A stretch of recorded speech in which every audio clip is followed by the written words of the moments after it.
वालेकुम दोस्तों, मेरे चैनल में आपका स्वागत है।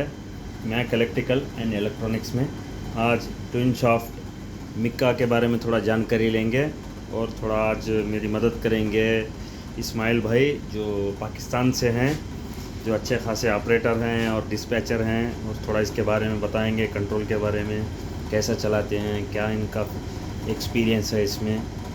हाँ इस्माइल भाई, तो मैं ये पूछ रहा था आपको, ये जो है प्लांट मिका का ट्विन शाफ्ट का है, ठीक है?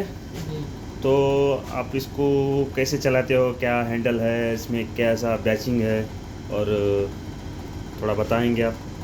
ये कमांड टूल का इसमें सिस्टम लगा हुआ है। अच्छा, ये वाला, हाँ। मेका कंपनी का वैसे तो ये प्लांट मेका कंपनी का, और इसमें डबल बैच सिस्टम है।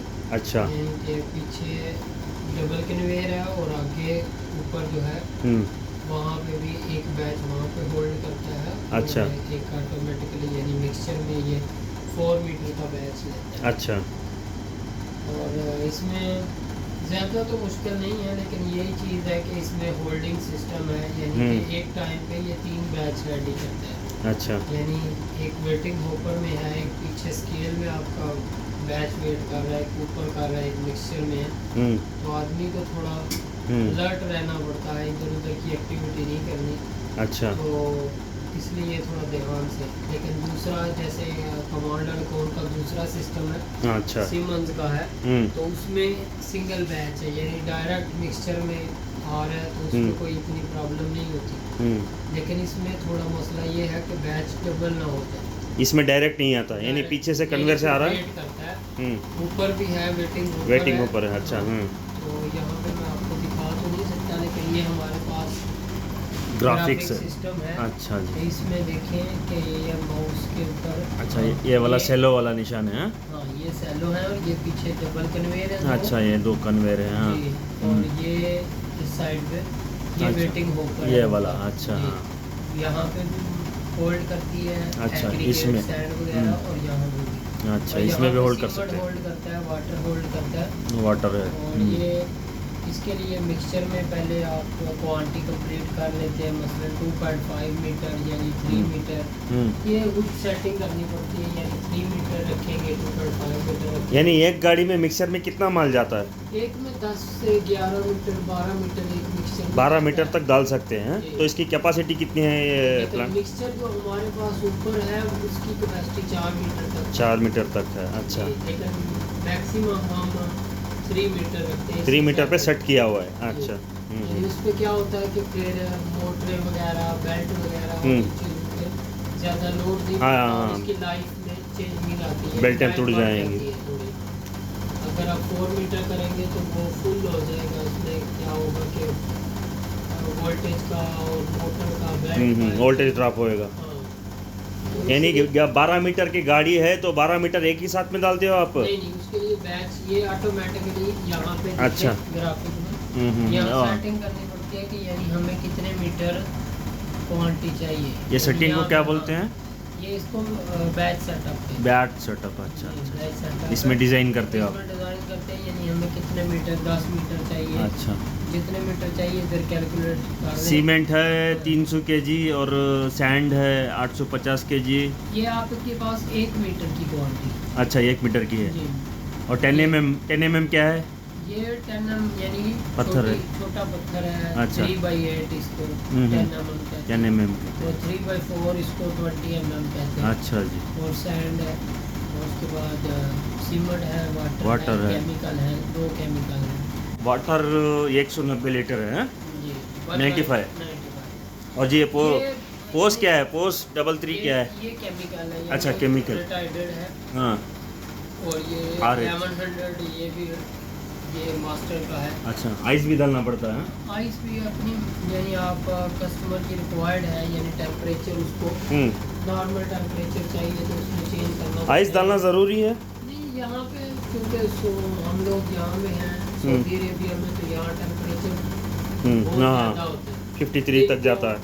जिनको कंक्रीट जब लोड करते हैं तो 40 से ऊपर चला जाता है। अच्छा। का टेम्परेचर तो उसको 30 28 यहाँ पे लाने के लिए हमें आईसी यूज़ करनी पड़ती है। अच्छा, ये केमिकल का क्या मसला है? RH है, पोजोलेट बोल के आप वो दोनों डालते हो, इंडिया पाकिस्तानों में तो नहीं डालते ये सब चीज़ें। नहीं, ऐसे नहीं है, हमारे मुल्क में इस चीज़ की इतनी ज़रूरत नहीं पड़ती कि वहाँ पे इतना तो प्रोफेशनल बहुत कम होता है, लेकिन होते हैं वहाँ पे भी बहुत सारी साइडें हैं जहाँ पे केमिकल डलते हैं। ये मुख्तलिफ कंपनियों से होते हैं। इससे क्या होता है, ये पोजोलेट जो है इसको हम 3 जो है इसको इस्तेमाल करते हैं कि टाइमिंग के लिए, यानी टाइमिंग कितनी, मिसाल के तौर पे यहाँ से अगर 1 घंटे के फासले पे है कंक्रीट, तो उसको हमें बरकरार रखने के लिए कि हमें 120 सब चाहिए या 130 150 चाहिए।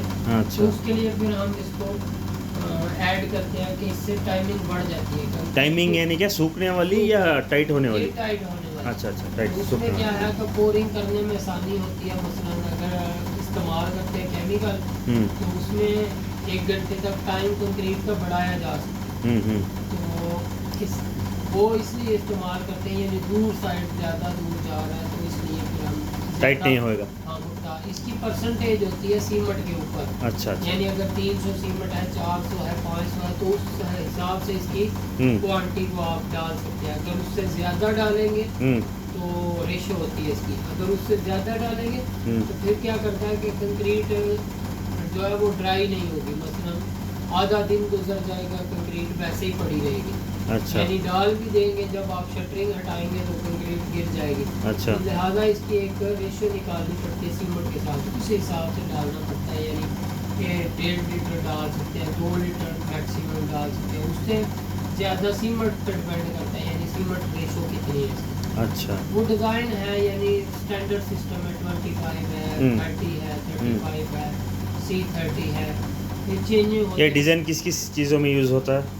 ये एक स्टैंडर्ड सिस्टम है, यानी कॉलम का क्या? कॉलम में 30 MP है, ज़्यादातर इस्तेमाल करते हैं। कॉलम किस चीज़ को बोलेंगे? कॉलम क्या? कॉलम यानी जो बिल्डिंग है, एक बिल्डिंग में कॉलम यूज होते हैं, यानी फ्रेम स्ट्रक्चर बिल्डिंग। अच्छा, फ्रेम तो स्ट्रक्चर। ज़्यादातर यहाँ पे फ्रेम स्ट्रक्चर बिल्डिंग तैयार की जाती है, यानी हम पाकिस्तान, इंडिया या दूसरे मुल्कों की तरह नहीं होती।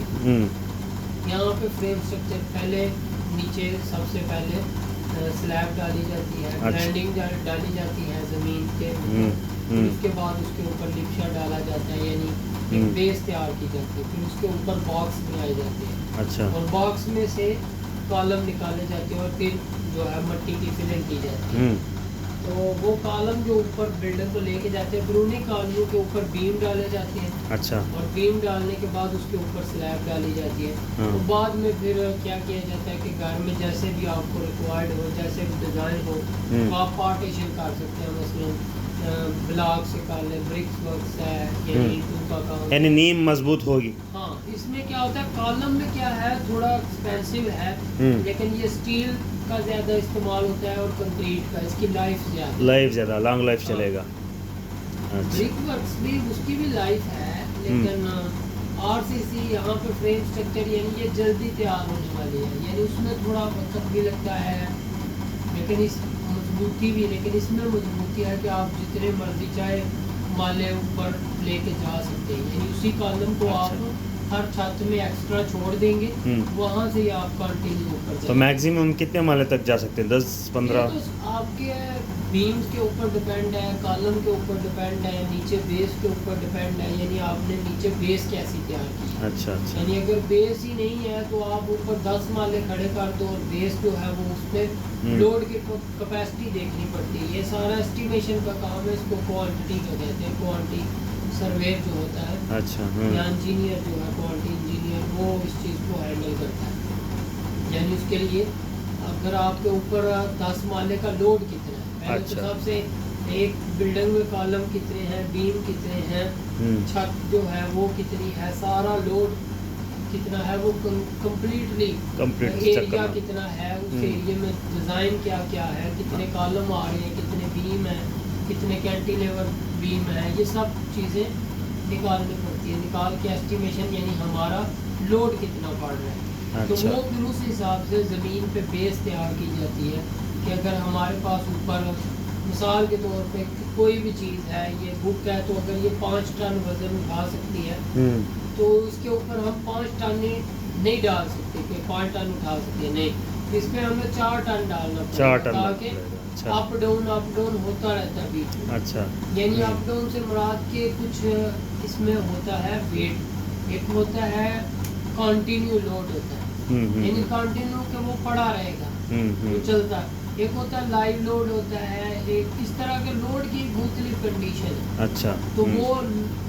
चेंज होता रहता है। लेकिन अगर 5 टन कोई चीज़ वजन उठा सकती है तो आप 4 टन नहीं डाल सकते, यानी 1 टन की उसमें गुंजाइश होनी चाहिए। तो इसी तरह अगर 10 माले बनाने हैं तो नीचे बेस भी जो है वो 11-12 माले की होनी चाहिए, तो फिर इसकी आप ऊपर तैयार कर सकते हैं। अच्छा तो इसी तरह यही है, बात लंबी होगी, ये डिज़ाइन के ऊपर डिपेंड करता है।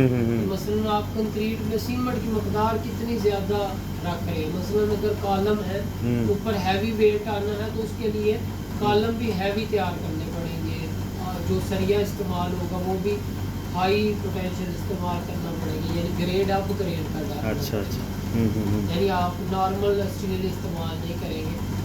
मुख्तलिफ हालतें हैं, सरिया मुख्तलिफ किस्मों का मिलता है। तो डिज़ाइन पर डिपेंड करता है कि आप 35, 40 MPa, 50 MPa आप कौन सा डिज़ाइन लेते हैं। तो उससे लिहाज से ये 1 मीटर की क्वांटिटी है, तो आप इसको 10 मीटर करेंगे तो 10 मीटर,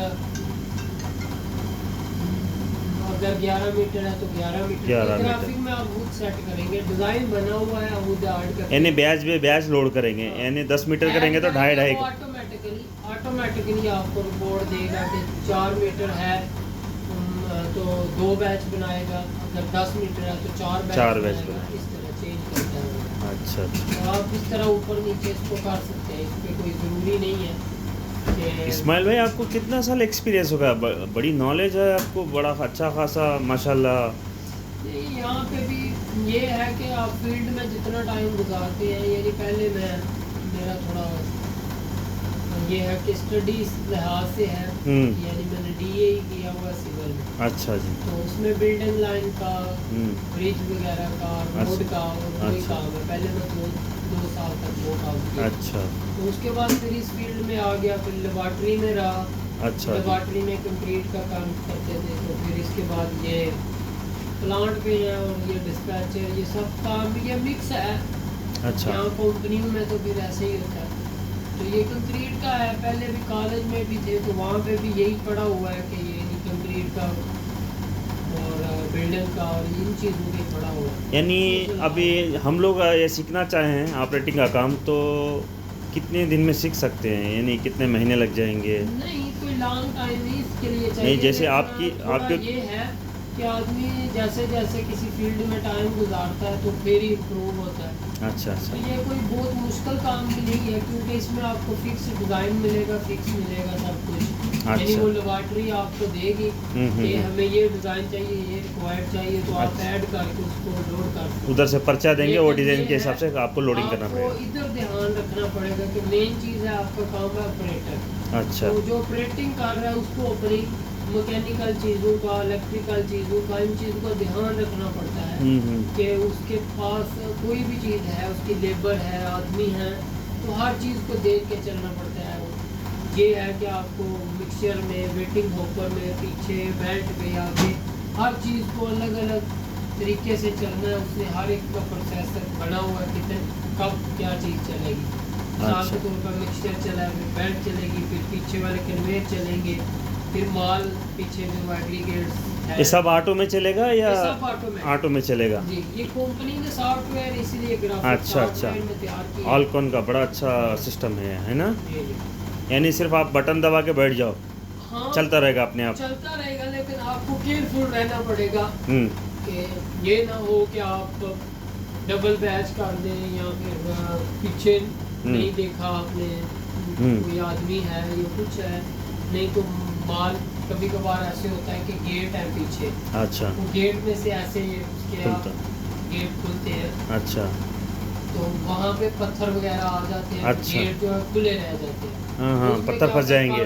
कंटिन्यू पत्थर गिरता रहता है, यानी 3x4, 3x8 सैंड गिर रही है, तो आपने ध्यान नहीं किया तो वो डिज़ाइन जो आपने सेलेक्ट किया था लेकिन पीछे सैंड ज्यादा है, हाँ। तो आप वही डिजाइन गाड़ी में लोड कर देंगे तो उसमें स्ट्रेंथ नहीं रहेगी। स्ट्रेंथ नहीं रहेगी। तो अच्छा, इसलिए आप चीज़ को ध्यान, ऑपरेटर को ध्यान रखना पड़ता है कि अगर ऐसी चीज़ हो जाए तो उस मटीरियल को निकाल के आप दोबारा डेट चेक करें, जो भी प्रॉब्लम है उसको ठीक करके उसके बाद फिर कंटिन्यू चले आप। ये ना हो कि वो गलत जो उसकी क्वांटिटी है उसमें सैंड ज़्यादा है, एग्रीगेट ज़्यादा है, तो आप वही लोड करके भेज दें और कल को किसी के कॉलम बीम या स्लैब किसी चीज़ में मसला आ जाए तो वो ख़राब हो जाए। अच्छा, ये लिप्सा बोलते हैं, लिप्सा क्या चीज़ है? लिप्सा यानी ये अरबी में यहाँ बोलते हैं। अच्छा, वैसे तो यही है ना कि यानी छत पे जो डालते हैं स्लैब डालनी अच्छा, है, नीचे है फाउंडेशन डालनी है,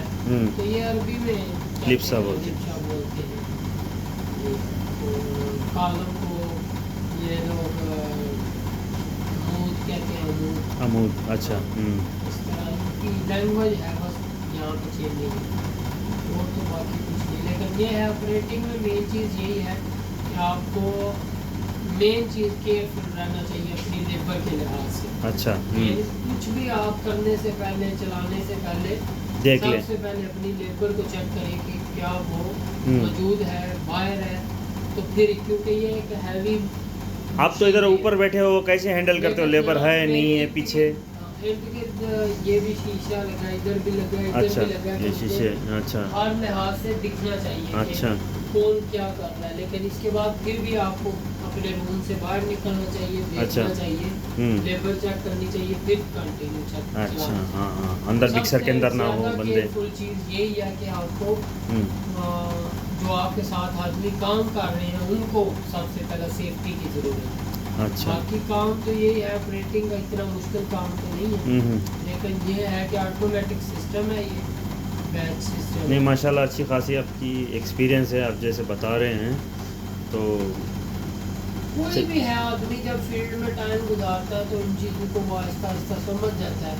हमें तो आप रोज़मर्रा का काम है तो इतना महसूस नहीं होता, लेकिन जब कोई नया आदमी आता है तो वो सोचता है कि शायद प्रॉब्लम है इन चीज़ों में, लेकिन महीना, 2 महीने, 6 महीने, साल बाद वो भी इन चीज़ों ट्रेन हो जाएगा, आदी हो जाता है। अच्छा, जी यानी आपने बताया ये सब चीज़ों का ध्यान रखना पड़े।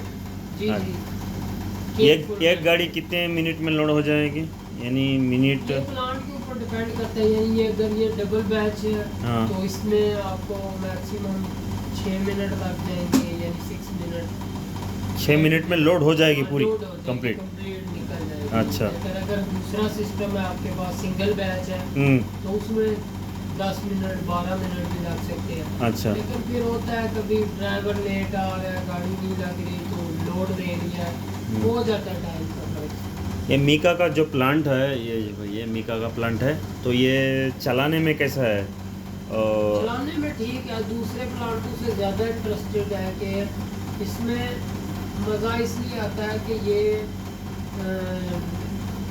फास्ट लोडिंग करती है। अच्छा। यानी इसमें एक टाइम पे 3 बैच ले सकते यानी हैं। 7.5 मीटर ये एक टाइम पे ओके कर देते हैं। अच्छा, यानी अच्छा। एक बैच मिक्सचर में है एक 2 बैच मीटर का, 2.5 का, 2.5 ऊपर वेटिंग होकर में वेट अच्छा, होल्ड होके रहेगा उधर पे, हाँ। और 2.5 जो है वो पीछे आपके पास कन्वेयर पे पड़ा। अच्छा, यानी जैसे ही मिक्सचर खाली होगा तो पीछे वाला साथ शुरू हो ही- जाएगा।